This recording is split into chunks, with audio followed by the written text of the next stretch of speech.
soki boloko soki maloko ekotonda na bato ya milinga ndengwana ekotonda ya pas de problème. Olingo la politique yeba ndenge basaka politique. Critiquer régime n'a pas de problème à mon côté. Singa ndenge tozo sala mosala loba ndenge olingi me koko sate. Soko bando kosa ke ono obimisa président kaza moyibi. Mais eza likambo monene. Eza likambo monene. Alors wana il faudra justifier la qui ça ba juge likambo wana. C'est ça les magasin. Vous manipulez maman bozo ano ah kombo ya nyakeru ezalaka na Congo te mais yo ngo boma olungo kabola ba congolais. Qui a dit que kombo ya nyakeru ezalaka na congolais?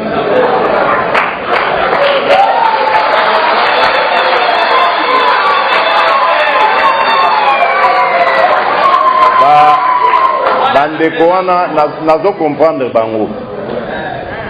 Nazo comprendre bango bazo yekola na opposition. Biso to salaka opposition il y a plus d'une trentaine d'années. Et puis opposition na biso ezaki ya pete boete o ya lelo. Opposition na biso ezaki penza ya kota okemba. Alors toki ba poni de l'opposition, basa l'opposition na bango, ba toujours respecter bango. Voilà ba tata ba maman bandeko na ngai. Moi makambo nazaki nango ya koloba na bino na moya lelo. Encore une fois vraiment naza nesengo mingi ya kokuta na bino boza kopesa nga vraiment honneur.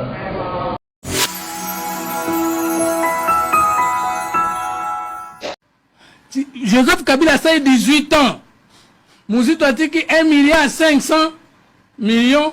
Maintenant yozo côté là, ayo kotika 800 millions. Mais mon côté na ciment a 3 milliards koleka. Aza incompétent. Joseph Kabila c'est de 2001 à 2007 avec Gizenga. Non, Mouzoutou Bakota, budget a plus de 5 ans, avec moins de 1 milliard de dollars. Palou, pour la première fois, mais mis budget en boka na 1 milliard. Et Nagnon, son matin à prétendre qu'il y a comme mobilisé 8 milliards, bah réduire le budget dans le Parlement. Parce que le budget Sengaka, gendarme à finance publique internationale, c'est-à-dire Banque mondiale, FMI, bandi ma faisabilité et équilibre des recettes en amont et en aval, et budget naïo. Il y a mon compétent. À ça le courage des recettes, à quitter la à 4 milliards. Félix Tshisekedi est un gouvernement de warriors. Moins d'une année, la signation à régie financière, Pamba, mois de février, mois de mars, mois d'avril, chaque mois, elle est 1 milliard. Et l'autre dit donné à Saline, à DGI, et donc les capitaines à l'État, Joseph Kabila à 4 ans. Tu sais que c'est incompétent. Il y a des Congolais boutiques qui n'ont combo à NP, c'est-à-dire non payé. NI, nouvelle unité. 84 000, 64 000, au ticket enseignant, na 50 000. Ilunga ilukamba sous Tshisekedi a memi na 100 000. Après le départ d'Ilunga, Tony Mobe les autres, bah memi gouvernement Mboka, na enseignant na 300. Non, na 5 compétents. IGF, oh, ça les maki na 1985. Et koufa kili son atango na yo. Et ça les comment on a tenu na détourné Mboka. Les lois avec les contentieux administratifs créés par l'IGF, avec les patrouilles financières et avec les 3 modes de contrôle Gilles Alingeta au Tchelo Kolonache, a priori, a fonctionné et concomitant.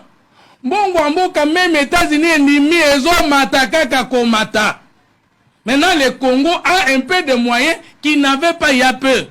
Ce que yo ozo benga tseke d'incompétent nanko tondengeni. Au moins, projet de société, nous avons la haine de Tshisekedi. Il y a des ruines na bomoto na yo.